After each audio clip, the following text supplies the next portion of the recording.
Baik, Assalamualaikum warahmatullahi wabarakatuh, teman-teman semuanya. Kali ini kita akan mencoba mempelajari apa itu resistansi, kemudian kaitannya dengan perhitungan resistansi listrik.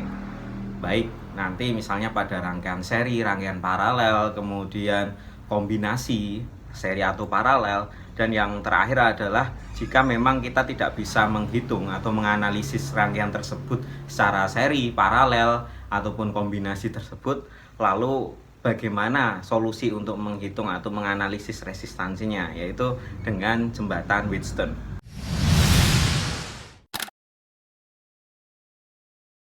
Nah, seperti apa penjelasannya? Langsung saja kita simak dalam slide berikut ini. Oke, sebelum kita mempelajari terkait dengan apa itu resistansi dan segala perhitungan bagaimana menganalisis nilai resistansi tersebut, maka yang harus kita pelajari ataupun menjadi landasan kita adalah dalam komponen ataupun elemen listrik itu ada yang bernama resistansi atau resistor, atau misalnya kita bisa menyebutnya hambatan. Nah, apa itu hambatan? Hambatan adalah sebuah fenomena di mana aliran listrik, arus listrik ataupun aliran elektron tersebut mengalami gesekan seperti itu, atau terjadi pergesekan pada aliran elektron yang mengalir pada arus listrik tersebut. Nah, kenapa terjadi gesekan? Karena kita tahu sendiri dalam aliran elektron tersebut nanti ada atom-atom yang mana tidak beraturan, yang itu disebabkan oleh pengaruh energi yang mengalir, sehingga itu mengakibatkan resistansi atau adanya hambatan listrik. Nah, seperti yang teman-teman lihat di dalam layar, kalau kita bicara secara istilah, apa itu resistansi listrik atau apa itu hambatan listrik, itu adalah kemampuan suatu bahan, benda untuk menghambat atau mencegah aliran listrik.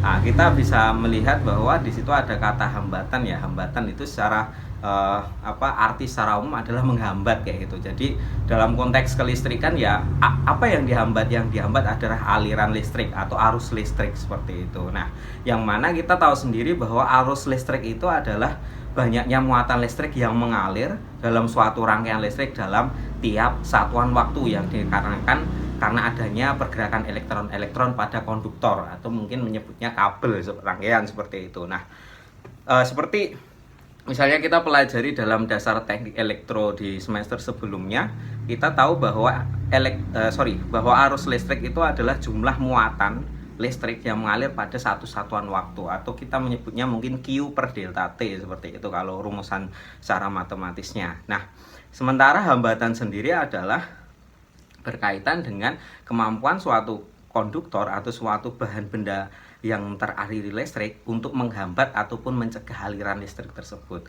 Nah, secara simbol kita menyebut hambatan itu sebagai R seperti itu. Jadi atau misalnya kita menyebutnya nilai resistansi itu adalah R. Nah, dalam rangkaian listrik satuan hambatan itu adalah ohm atau dilambangkan dengan simbol omega. Anda bisa melihat dalam layar seperti itu. Nah, sama dengan besaran-besaran yang lain, biasanya dalam rentang ataupun penyebutan secara tingkatannya, kita bisa menjumpai hambatan itu disebutkan dalam satuan kilo ohm, mega ohm, giga ohm, dan seterusnya. Nah, ini sedikit review singkat saja.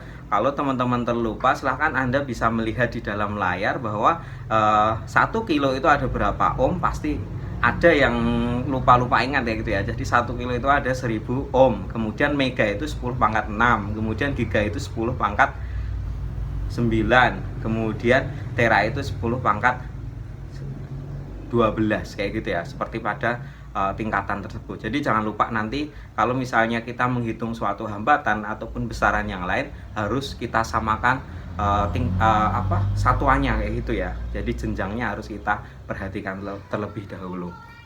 Oke, selanjutnya kalau kita berbicara tentang resistansi atau hambatan tadi, kita pasti nanti berkaitan dengan yang namanya hukum Ohm atau hukum dasar listrik kayak gitu ya.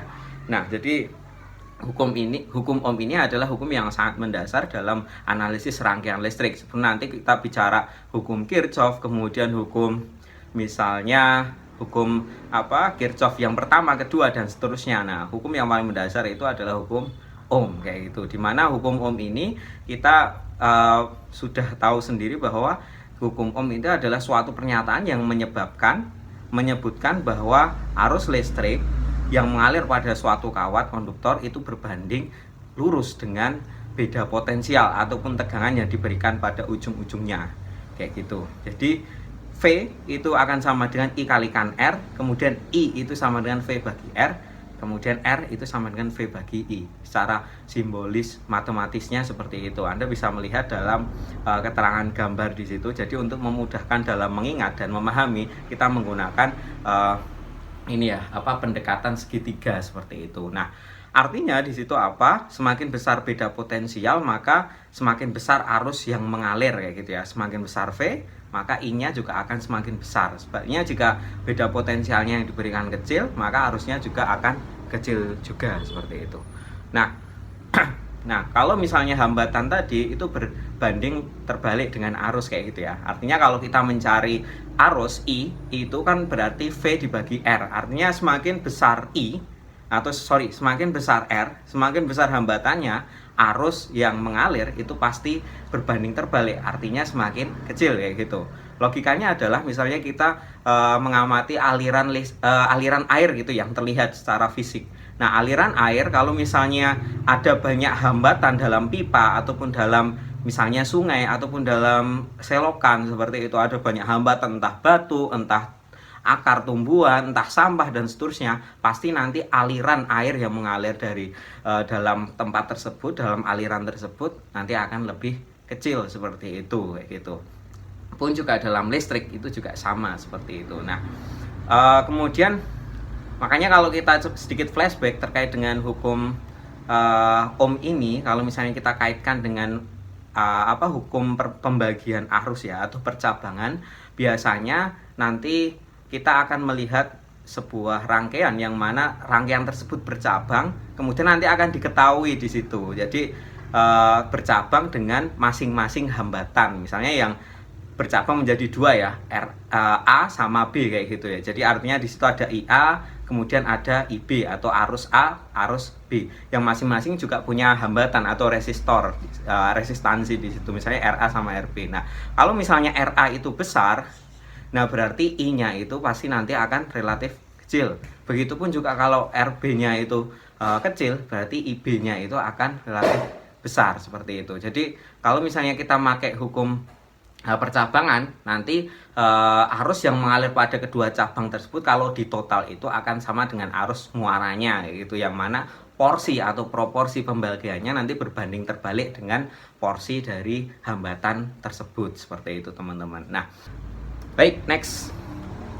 Nah, teman-teman semuanya, hambatan itu berkaitan erat dengan bahan ataupun material yang ada pada bahan penghantar arus listrik tersebut atau konduktor. Makanya, teman-teman pasti nanti berkaitan erat dengan apa saja yang mempengaruhi apa saja yang mempengaruhi faktor resistansi atau besarnya hambatan pada suatu konduktor atau pada suatu penghantar. Itu bisa kita rujuk pada rumus berikut ini. Anda bisa melihat dalam layar bahwa kalau berbicara mengenai arus listrik nih teman-teman, itu pasti berhubungan dengan namanya media pembawanya atau bahan penghantarnya. Nah, contohnya misalnya kabel yang terbuat dari tembaga dan kawat yang terbuat dari besi. Kedua benda ini pasti memiliki hambatan jenis yang berbeda kayak gitu ya. Jadi apa saja yang mempengaruhi faktor resistansi listrik dari suatu bahan penghantar itu teman-teman bisa melihat dari soal di situ dari dalam rumus. Di situ ada R sama dengan Rho kalikan L dibagi A. Jadi hambatan itu berpengaruh pada hambat jenis kawat atau Rho, kemudian berkaitan dengan panjang kawat dan berkaitan dengan luas penampang kawat. Kalau kita menganalisis dalam rumus tersebut bahwa semakin besar hambatan jenis kawat, maka hambatannya akan semakin besar. Kemudian kalau semakin panjang hambatan jenis kawat kayak gitu, Anda bisa melihat dalam layar, maka berbanding lurus juga. Jadi nilai hambatan pada konduktor tersebut juga akan semakin besar. Nah, tapi berbeda kalau semakin luas penampangnya, hambatannya kira-kira apa? Semakin luas penampangnya apa? Berarti semakin kecil gitu ya. Hambatannya semakin kecil. Jadi logikanya misalnya semakin besar pipa air kayak gitu, pasti nanti arusnya itu akan semakin hambatannya akan semakin kecil, maka arusnya akan deras kayak gitu, akan besar kayak gitu. Berbeda dengan misalnya pipanya itu kecil, luas penampangnya kecil, maka hambatannya akan besar. Makanya aliran airnya misalnya konteksnya air itu akan sedikit seperti itu, akan kecil. Nah, oke. Jadi faktor yang mempengaruhi itu teman-teman itu ada 4 ya kalau kita merangkumnya. Jadi yang pertama adalah jenis bahan. Jenis bahan itu terkait dengan nanti hambatan jenis masing-masing bahan konduktor tersebut. Contoh misalnya tembaga ya lebih baik daripada besi dan seterusnya kayak gitu ya. Kemudian yang kedua itu ada tambahan juga yaitu suhu kayak gitu ya. Tadi yang mungkin dalam rumus tidak tertera tapi ini berpengaruh. Jadi nilai resistansi atau meningkatnya seiring dengan meningkatnya suhu. Jadi semakin besar suhu nanti hambatannya itu akan semakin besar pula kayak gitu. Makanya fenomena yang mungkin bisa kita amati dalam indera kita, misalnya ada kabel, wah panas banget kabelnya, semakin panas berarti dia memiliki hambatan yang semakin besar pula kayak gitu. Nah, kemudian panjang penghantar, tadi dalam rumus juga sudah ada L kayak gitu. Jadi semakin panjang maka hambatannya semakin besar kayak gitu. Nah, begitupun juga sebaliknya. Kemudian yang terakhir adalah luas penampang. Nah, luas penampang ini yang berbeda. Semakin luas, nanti hambatannya akan semakin kecil kayak gitu ya. Semakin kecil, hambatannya semakin tinggi balikannya gitu. Nah, oke teman-teman, kita lanjutkan dalam perhitungan ataupun analisis rangkaian yang kita dalam konteks ini adalah membahas berkaitan masih terkait dengan hambatan, segalanya tentang hambatan. Nah, teman-teman, kalau misalnya kita dalam analisis hambatan listrik pada rangkaian listrik tersebut, nah kita bisa melakukan melalui dua pendekatan kayak gitu ya. Kalau saya mengatakan melalui 2 pendekatan. Yang pertama adalah kalau kita masih bisa menganalisis rangkaian tersebut dalam konteks apakah rangkaian tersebut seri, paralel, kemudian apakah kombinasi dari keduanya, maka kita cukup menggunakan pendekatan seri dan paralel tersebut kayak gitu. Nah, nanti dalam soal kita akan membahasnya.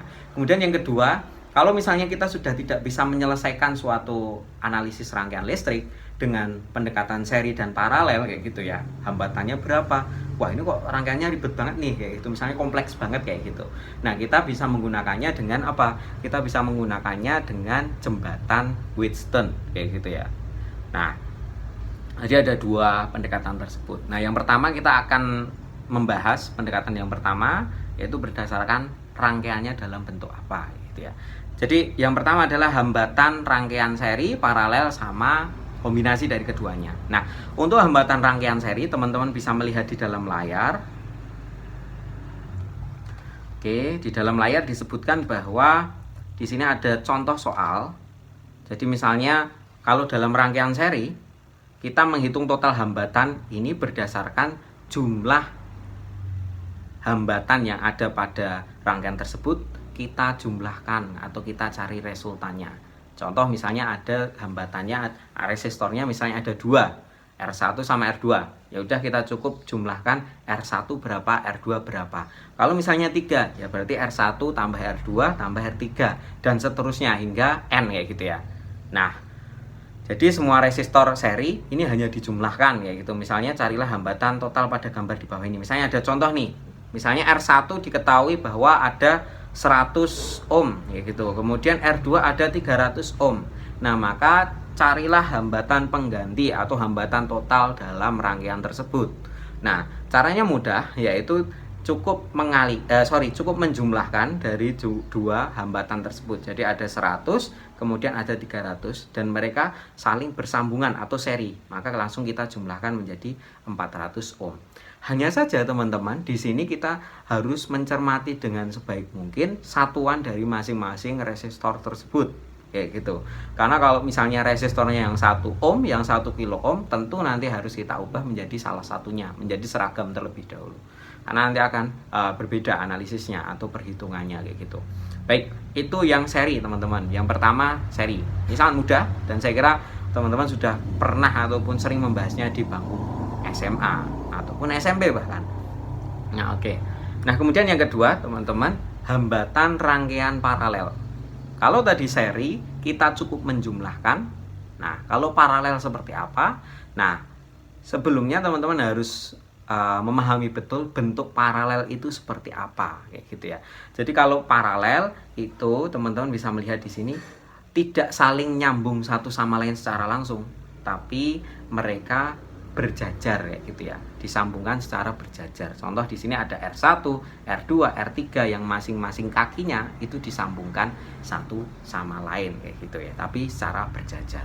Nah, hambatan paralel adalah saat bagian masukan dua resistor atau lebih dihubungkan dan bagian keluaran resistor itu dihubungkan. Jadi di sini satu dihubungkan, kemudian yang kedua luarannya juga dihubungkan kayak gitu ya. Makanya bentuknya atau formasinya paralel. Nah, untuk mencari hambatan resultannya atau hambatan totalnya, kita menggunakan rumus ini ya gitu ya. Jadi R ekuivalen itu sama dengan dibagi apa? Seper R1 tambah seper R2 tambah seper Rn, yaitu hingga N jumlahnya kayak gitu ya. Jadi misalnya di sini kita memiliki apa? Memiliki R1 20, kemudian R2 30, kemudian R3 juga 30, semuanya dalam ohm. Cukup kita menghitungnya dengan rumus 1/1/20 tambah 1/30 tambah 1/30. Nah, kemudian ini 1 disamakan penyebutnya yang di bagian penyebut di bawah, yaitu 3/60, 2/60, 2/60 hingga di jumlah itu ada 7/60. Jadi 1/7/60 atau 60 bagi 7 itu sama dengan 8,57 ohm kayak gitu ya. Nah, ini perhitungannya seperti ini, sangat mudah. Saya kira Anda semua sudah pernah mencobanya kayak gitu ya. Nah, kemudian yang ketiga, ini kita masih dalam pendekatan seri atau paralel. Nah, yang cukup menarik, yang ketiga ini tatkala misalnya kita menjumpai rangkaian di mana rangkaiannya itu mengandung rangkaian seri, kemudian juga mengandung rangkaian paralel. Jadi kombinasi dari keduanya. Nah, tentunya kalau kombinasi kita juga pendekatan dalam analisisnya menggunakan dua-duanya. Hanya saja silahkan diamati terlebih dahulu mana yang seri, mana yang paralel, kemudian nanti kombinasinya seperti apa. Kalau teman-teman lihat dalam layar, nah coba kita pahami dulu, rangkaian kombinasi ini merupakan kombinasi rangkaian seri dan paralel apapun yang dirangkai dalam satu rangkaian. Misalnya dalam layar di sini disebutkan, oh di sini ada 100, kemudian ada 300 ohm, kemudian oh ini ada paralel juga 20 20, kemudian 40 10, kemudian 10. Nah, jangan pusing terlebih dahulu ya. Jadi silahkan coba digali bagian-bagiannya itu secara detail ya gitu ya, secara parsial atau terpisah dulu. Contoh misalnya ini, 100 sama 300, R1 sama R2 di sini. Kira-kira seri atau paralel? Seri. Kemudian 20 sama 20, seri atau paralel? Paralel. Oke. 40 sama 10, seri atau paralel? Paralel. Kemudian 10 dengan yang lain, seri atau paralel? Seri ya. Jadi silahkan kalau seperti ini Anda cermati bagian-bagian kecil terlebih dahulu. Yang pertama silahkan, ini yang paling gampang, ada seri pertama di sini yaitu 100 sama 300. Karena seri, jadi langsung kita jumlahkan 100 tambah 300 sama dengan 400. Kemudian di sini paralel pertama. Paralel pertama kenapa paralel? Karena masing-masing ujungnya itu disambungkan, itu masing-masing kakinya disambungkan. Nah, di sini 20 dengan 20 kita kerjakan dengan cara paralel. 1 per panjang, kemudian 1/20 tambah 1/20, nanti dihasilkan ada 10 ohm kayak gitu. Nah, kemudian di sini juga paralel lagi, ada 40 dengan 10. Kita hitung seperti ini, jadi 1/40 tambah 1/10 yang nanti hasilnya 1/5/40 atau 40 dibagi 5. Dibalik kayak gitu ya. Nah, ini menjadi 8 ohm kayak gitu. Nah, kemudian ketemu lagi di sini seri. Jadi ini tadi seri 1 ketemu 400, kemudian ini dengan ini itu seri, paralel ini dengan ini juga seri. Jadi langsung semuanya nanti kita serikan. Ada 400, kemudian ada 10, ada 8, kemudian ada 10 yang terakhir. Sehingga jumlahnya adalah 428 ohm kayak gitu ya. Bingung nggak? Nah, coba kalau bingung, coba teman-teman analisis atau bikin orek-orekan kayak gitu ya. Jadi gambarnya seperti apa, Anda bisa menganalisis satu demi satu, diorek-orek aja bagian parsial atau bagian ini itu analisisnya pakai apa, bagian itu analisisnya pakai apa, bagian ketiga analisisnya pakai apa, bagian keempat analisisnya seperti apa. Dan dari bagian-bagian tersebut coba kita lihat secara menyeluruh hubungannya seperti apa. Kalau dalam konteks ini ada yang seri, kemudian ada yang paralel, kemudian seri, dan hubungannya dari 4 titik tersebut secara seri. Jadi akhirnya nanti kita jumlahkan secara seri kayak gitu. Cukup mudah. Nah, ini masih yang tahap awal. Kemudian kita coba beranjak ke masalah tatkala misalnya kita sudah tidak bisa menganalisisnya dengan pendekatan apa itu seri, apa itu misalnya rangkaiannya paralel atau kombinasi. Kita sudah nggak bisa menganalisis dengan cara-cara tersebut. Solusinya adalah dengan metode jembatan Wheatstone kayak gitu ya. Mungkin ada teman-teman yang sudah pernah belajar ataupun pernah menganalisis rangkaian listrik menggunakan jembatan Wheatstone. Teman-teman cukup flashback lagi ya, jadi biar lebih paham. Nah, bagi yang belum, silahkan teman-teman amati secara seksama karena ini cukup membingungkan kalau tidak teman-teman simak secara baik. Nah, baik. Jadi apa itu jembatan Wheatstone atau mungkin kita mengatakannya Wheatstone Bridge kayak gitu. Nah, itu digunakan untuk menyederhanakan atau memberikan analisis pemecahan permasalahan pada susunan hambatan yang pada awalnya tidak dapat disederhanakan secara paralel ataupun seri kayak gitu ya. Jadi bentuknya itu sebenarnya prinsipnya adalah jembatan Wheatstone itu di tengah nanti ada resistor yang menghubungkan antar resistor yang lain kayak gitu ya. Jadi misalnya ini ujungnya rangkaian satu, ujungnya sini, ujungnya ini. Jadi di sini ada resistor 1, resistor 2, resistor 4 dan resistor 3, dan di tengah ini ada resistor 5 kayak gitu. Jadi wah, kalau misalnya kita pakai analisis seri, kemudian ini seri, nah terus di tengah seperti apa kayak gitu, itu bingung kayak gitu ya, biasanya kayak gitu. Nah, kemudian rangkaian 2 juga sama, cuman di sini bentuknya memang seperti belah ketupat kayak gitu ya. Kemudian rangkaian 3 ini juga sama sebenarnya, cuman bentuknya memang beragam. Jadi silahkan teman-teman kalau misalnya menemui rangkaian-rangkaian seperti pada layar kayak gitu, ada 3 jenis lah ya secara umum. Seperti itu bentuknya seperti A, rangkaian 1, rangkaian 2, rangkaian 3. Selama misalnya di tengah itu ada yang menghubungkan atau semacam jembatan. Nah, di situ teman-teman bisa menggunakan metode analisis jembatan Wheatstone kayak gitu ya. Oke. Nah, metodenya seperti apa, perhitungannya seperti apa, kita simak langsung dalam slide selanjutnya. Jadi, kalau kita bicara analisis jembatan Wheatstone, di sini ada 2 pendekatan nih teman-teman. Pendekatan yang pertama seperti yang terlihat di dalam layar, yaitu apabila perkalian silang antara R1 dengan R3, kemudian R2 dengan R4 ini sama. Jadi kalau misalnya kita kalikan resistornya yang saling berseberangan ini, perkalian silangnya sama. Sekali lagi, R1 dengan R3 dikali akan sama dengan R2 R4. Jika sama, maka hambatan yang ada di tengah, hambatan yang di tengah tadi yang misalnya kita menyebutnya R5, itu bisa diabaikan gitu ya. Sehingga kita tinggal menjumlah secara seri kemudian diparalelkan. Nah, jadi diabaikan itu apa? Ya udah, kita tidak menghitungnya atau mengabaikan atau tidak atau menghiraukan yang tengah tadi. Jadi sangat mudah ya. Jadi analisis selanjutnya kita tinggal melihat seperti ini rangkaiannya. Jadi R1 sama R4 diserikan, R2 sama R3 diserikan, kemudian masing-masing seri tersebut kita paralelkan kayak gitu ya. Nah, ini sangat mudah, tapi akan sulit tatkala misalnya di tengah itu masih ada R5, pasti sulit kayak gitu ya. Makanya pakai analisis ini. Nah, kenapa diabaikan? Karena di sini kita asumsikan bahwa dia ini tidak berpengaruh. Karena pengaruhnya akan berimbang. Karena misalnya kita pakai pendekatan yang kali silang tadi jumlahnya sama seperti itu. Jadi kita abaikan. Nah, ini cukup mudah kali yang ini. Oke teman-teman, jadi ini ada contoh latihan soal yang pertama, tipe jembatan Wheatstone yang pertama, yang mana perhitungan ataupun perkalian antara hambatan yang saling berseberangan itu jumlahnya perkalian silangnya jumlahnya sama. Jadi resistor yang ada di tengah itu kita hiraukan. Anda bisa melihat di layar di sini ada R1, kemudian ada R2, ada R3, ada R4 dan ada R5. Nah, ini kan mengganggu nih yang R5 ini. Nah, makanya di sini coba kita analisis R1 dengan seberangnya yang mana? Berarti R3. Berarti 5 kali 10 berapa? 50. Nah, teman-teman bisa melihat di sini 5 kali 10 50. Kemudian R2 dengan R4 itu berseberangan juga.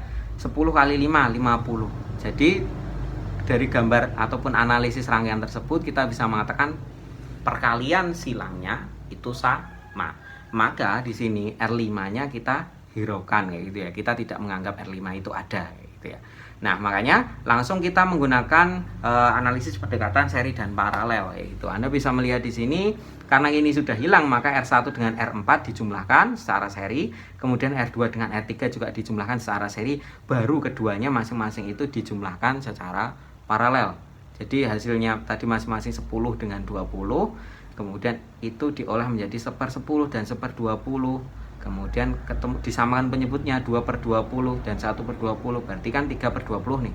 Nah, ini 1/R total. Berarti untuk mencari R total kita balik 20/3. Kayak gitu.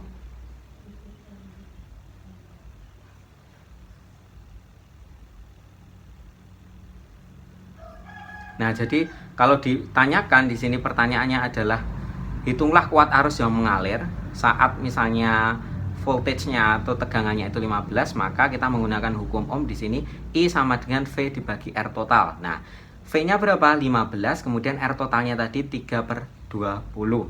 Jadi jawabannya adalah 2,25 ampere gitu ya.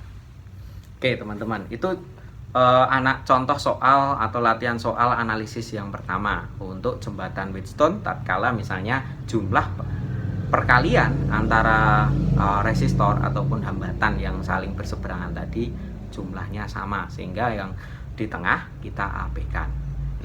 Oke, kita lanjutkan untuk analisis yang terakhir, yang kedua dari jembatan Wheatstone, yaitu kita akan mencari solusi tatkala misalnya ada perkalian silang antara R1 dengan R4.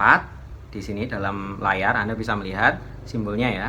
Kemudian R2 dengan R3 itu misalnya tidak sama, maka hambatan itu harus diganti dengan hambatan baru. Nah, untuk mencari hambatan pengganti di sini kita menggunakan rumus seperti yang tertera di dalam layar.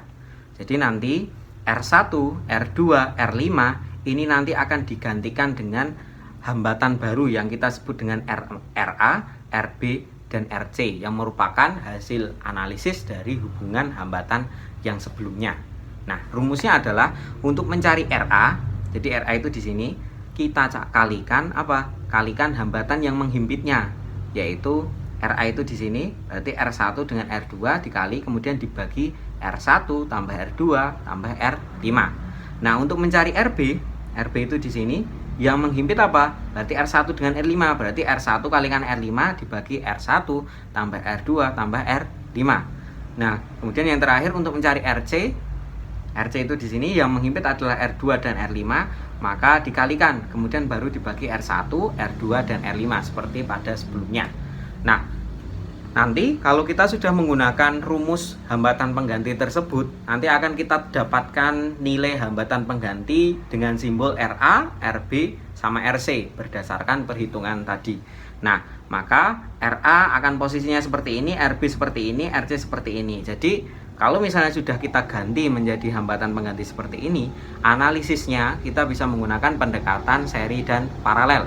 Jadi yang RB dengan R3 ini nanti seri, kemudian RC dan R4 ini juga seri, kemudian masing-masing resultan dari seri tersebut kita paralelkan. Nah, kemudian baru dicari dengan seri dengan RA. Nah, bagaimana penjelasan selanjutnya? Di sini kita akan membahas satu soal, satu studi kasus sehingga teman-teman bisa melihat alur dari pengerjaannya. Silakan dicermati dan silakan coba dituliskan dalam kertas sehingga Anda bisa langsung mengikuti ataupun belajar secara langsung bagaimana alur step-stepnya untuk mengerjakan soal ini kayak gitu ya. Oke. Dalam soal disebutkan bahwa amati gambar di atas atau di samping dan tentukanlah berapa besar hambatan penggantinya.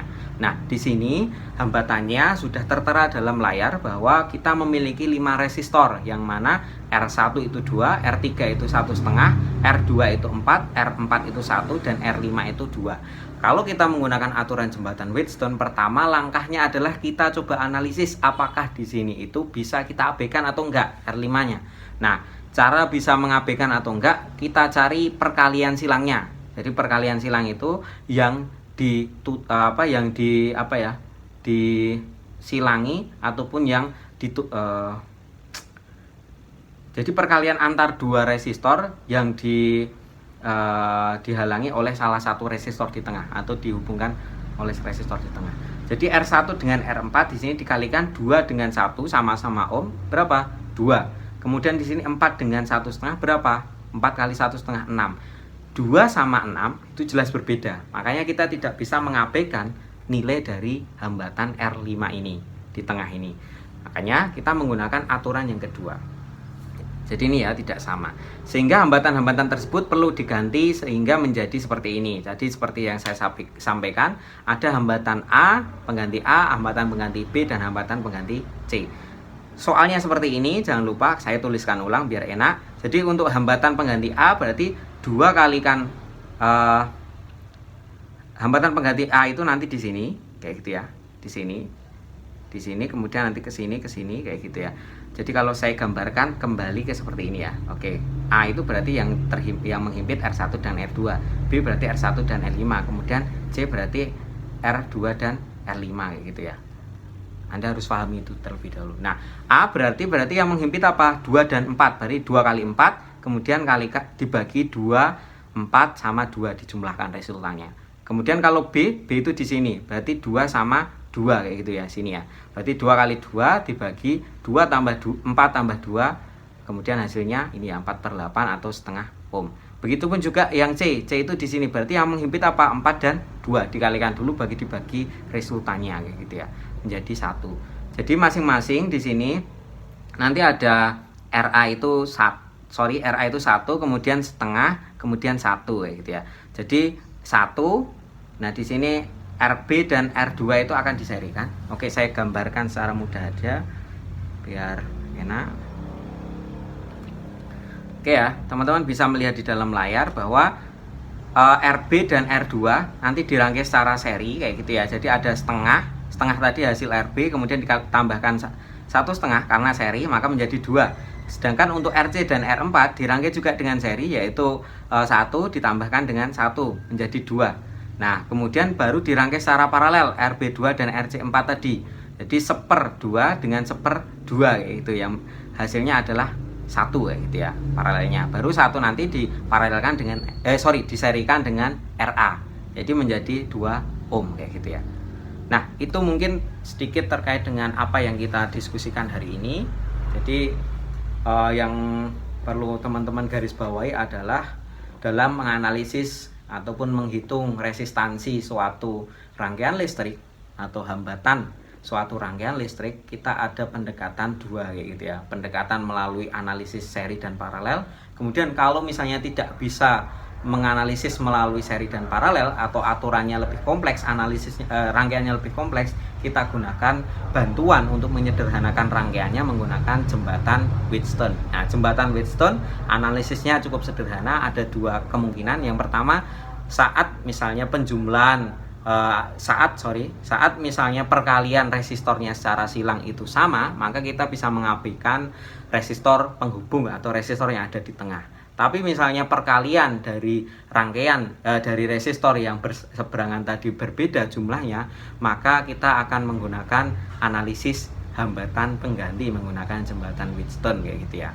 Nah, semoga bisa teman-teman pahami dengan baik, dan silakan saya akan memberikan sedikit latihan soal kayak gitu. Silakan nanti dikerjakan sebaik mungkin menggunakan cara yang mungkin kita diskusikan barusan, atau misalnya teman-teman punya analisis yang menggunakan pendekatan lain, silahkan, asalkan nanti kita bisa mendiskusikan kayak gitu, misalnya ada perbedaan hasilnya kayak gitu. Kemudian jangan lupa tuliskan dalam kertas tulisan tangan secara langsung menggunakan tinta biru, dan silahkan difoto, kemudian dilampirkan juga kartu identitas Anda, misalnya ATM ataupun identitas yang lain, sehingga harapannya teman-teman bisa benar-benar mengerjakan masing-masing. Karena apa? Karena ini berkaitan dengan analisis rangkaian listrik, sehingga kalau teman-teman cuman misalnya copy paste atau misalnya cuma nyontoh dan seterusnya, kayak itu nanti teman-teman tidak akan belajar secara komprehensif dan langsung praktek kayak gitu. Nah, silakan nanti dikumpulkan di e-learning UAD, silahkan diupload di situ, dan silahkan dilampirkan nama dan NIM-nya gitu ya. Demikian mungkin yang bisa saya sampaikan, semoga ada manfaatnya dan menambah pemahaman kita bagaimana menganalisis rangkaian listrik dalam konteks pengukuran besaran listrik dalam mata kuliah kita. Semoga ada manfaatnya, banyak salahnya mohon maaf. Saya akhiri, Assalamualaikum warahmatullahi wabarakatuh.